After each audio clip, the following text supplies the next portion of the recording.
កាលពីឆ្នាំ2020កម្ពុជាត្រូវបានសហភាពអឺរ៉ុបដកប្រព័ន្ធអនុគ្រោះពន្ធ EBA នេះចំនួន20% Everything But Arms អ្វីគ្រប់យ៉ាងលើកលែងតែសព្វាវុធឬហៅកាត់ថា EBA នៅឆ្នាំ2025សហរដ្ឋអាមេរិកបានយកពន្ធគឺនាំចេញរបស់កម្ពុជា49%កាលពី5ឆ្នាំមុនដោយសារបញ្ហាការដកប្រព័ន្ធអនុគ្រោះពន្ធ EBA 20%បានបង្ខំឲ្យអ្នកវិនិយោគបរទេសងាកទៅធ្វើជំនួញនៅប្រទេសផ្សេងក្រៅពីកម្ពុជាហើយភាពអត់ការងារធ្វើនិងការប្រកួតប្រជែងទីផ្សាររបស់កម្ពុជាជាមួយប្រទេសជិតខាងក៏ជួបបញ្ហាប្រឈម EBA បានជួយឲ្យកម្ពុជាចំណេញជាង$700 លានក្នុងមួយឆ្នាំក្នុងឆ្នាំ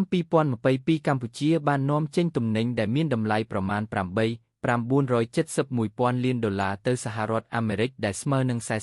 43-60% នៃការនាំចេញសរុបអាមេរិកគឺជាដៃគូនាំចូលទំនិញរបស់កម្ពុជាច្រើនជាងគេដូច្នេះការយកពន្ធមកលើកម្ពុជាលើគេគឺជាការខាតបង់ឱកាសប្រកួតប្រជែងតម្លៃទីផ្សារសេរីតែក្នុងស្ថានភាពដែលកម្ពុជាបានឆ្លងផុតបន្ទាត់ក្រីក្រជាប្រទេសកំពុងអភិវឌ្ឍជីវភាពមធ្យមឈប់ក្រតែមិនទាន់ក្លាយជាអ្នកមានការផ្ដាច់ EBA និងការដំឡើងពន្ធវាជារឿងធម្មតាត្រូវរៀនរស់ជាមួយបរិបទសេដ្ឋកិច្ចថ្មីដើម្បីក្លាយជាកូនខ្លាអាសុយក្នុងថ្ងៃខាងមុខស៊ូក្មេងតូច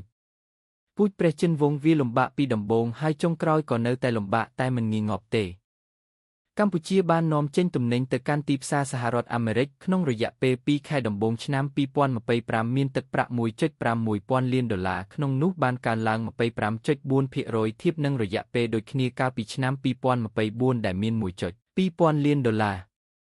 ការនាំចេញកើនឡើងក្នុងរយៈពេល2ខែដំបូងឆ្នាំ2025កម្ពុជាបាននាំចេញទំនិញទៅកាន់សហរដ្ឋអាមេរិកមានទឹកប្រាក់$1.6 លាន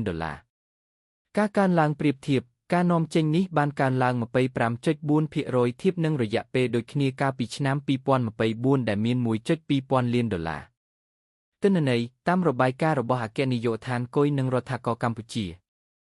មុខទំនិញដែលកម្ពុជានាំចេញទៅអាមេរិកភាគច្រើនមានដូចជាមានសម្លៀកបំពាក់សម្ភារសម្រាប់ការធ្វើដំណើរវ៉ាលីកាបូបកង់គ្រឿងបង្គុំនិងសម្ភារប្រើប្រាស់មួយចំនួនទៀតចំណែកកម្ពុជានាំចូលពីអាមេរិកវិញមានដូចជារថយន្តគ្រឿងអលង្ការគ្រឿងសម្អាងសម្ភារអគ្គិសនីអេឡិចត្រូនិកនិងសម្ភារប្រើប្រាស់មួយចំនួនទៀត